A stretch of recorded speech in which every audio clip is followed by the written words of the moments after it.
হাজরে আসওয়াদ চুমু দিলে কি ফজিলত আছে, এটা অনেকেই জানতে চান যে এত যুদ্ধ করে হাজরে আসওয়াদ যে চুমু টুমু দিয়ে আসলাম।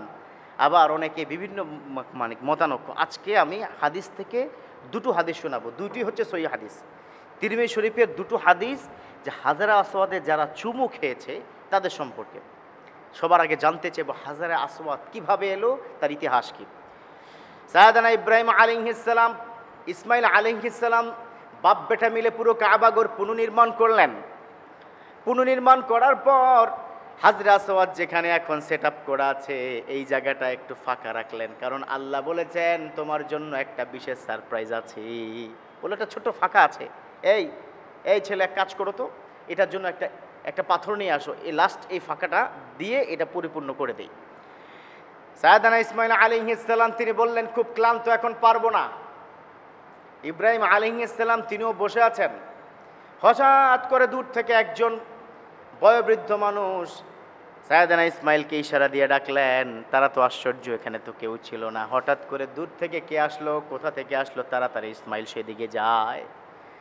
ইসমাইল আলাইহিস সালাম যখন সেখানে গেলেন দেখলেন একটা চমৎকার রেশমি চাদরের মধ্যে কি যেন একটা আছে। তিনি সেটা খুললেন, বললেন এই ধরো, এটা নিয়ে যাও, এটা সাধারণ পাথর নয়, আল্লাহ রাব্বুল আলামিন জান্নাত থেকে এই পাথরটা তোমার বাবার জন্য পাঠিয়েছে।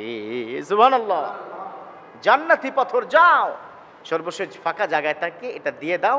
এই জান্নাতি পাথর দবদবে শুভ্র, এখন আসওয়াদ, তখন আবিয়াত ছিল, হাজরুল আবিয়াত মিনাল জান্নাহ, জান্নাত থেকে হাজরুল আবিয়াত, ওদের হজরে আসওয়াদ যেটা এখন বলে কালো পাথর, তখন ছিল হাজরুল আবিয়াত, ধবধবে দুধের চাইতো সাদা নূর প্রজ্বলিত একটা পাথর সেটা ছিল। আমার বিশ্বনবী যখন ১৫০০ বছর পূর্বে হাজরে আসওয়াদের চুমো খায়, সব সাহাবারা সেখানে চুমু খেলেন। বিশ্বনবী বললেন তোমরা কি জানো এটা কালো হলো কেন?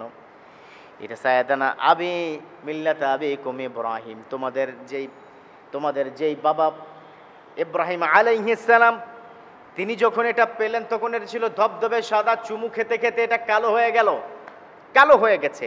ইয়া রাসূলুল্লাহ কেন? তখন এই তিরমিজি শরীফের হাদিস, যে ব্যক্তি হাজরে আসওয়াদে চুমু করলো তার গুনাহ এমনভাবে মুক্ত হলো, মনে হলো চুম্বুকের মতো চুষে তার বডি থেকে গুনাহগুলো ওই পাথরটা নিয়ে নেয়। সুবহানাল্লাহ।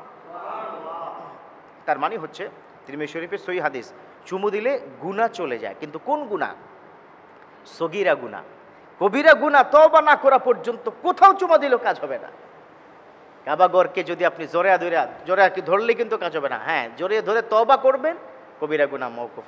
কিন্তু হজ করে আসছেন, তওবা করেন নাই, কবিরা গুনাহ মাফ হবে না। ২, বিশ্বনবীর হাদিস, তিনি বললেন কাল কিয়ামতের ময়দানে হাজরে আসওয়াদকে আল্লাহ দুটো চোখ দিবে আর জিহ্বাটা দিবে। দুটো চোখ দিয়ে যারা যারা হাজরে আসওয়াদে চুমু খেয়েছেন চোখ দিয়ে দেখে দেখে তাদেরকে ডাকবেন, আর জিহ্বা দিয়ে আল্লাহর কাছে বলবেন ও আল্লাহ ওরা বড় যুদ্ধ করে আমাকে চুমু খেয়েছে। তিরমিজি শরীফের হাদিস, বিশ্বনবী বললেন কাল কিয়ামতের ময়দানে হাজরে আসওয়াদ আল্লাহর কাছে সুপারিশ করবে, আল্লাহ আপনি দয়া করে এই বান্দার গুনাহ ক্ষমা করে তাকে জান্নাতটা দিয়ে দেন। সুবহানাল্লাহ।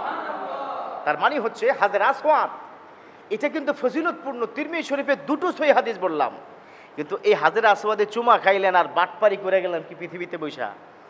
এই সিস্টেমে করলে হবে না যে প্রতি বছর অন্যায় করবো কি হাজরে আসওয়াদে চুমা দিমু, আল্লাহ পাক কি গুনাহ ক্ষমা করবেন। নো, নট এট অল, এটা হবে না।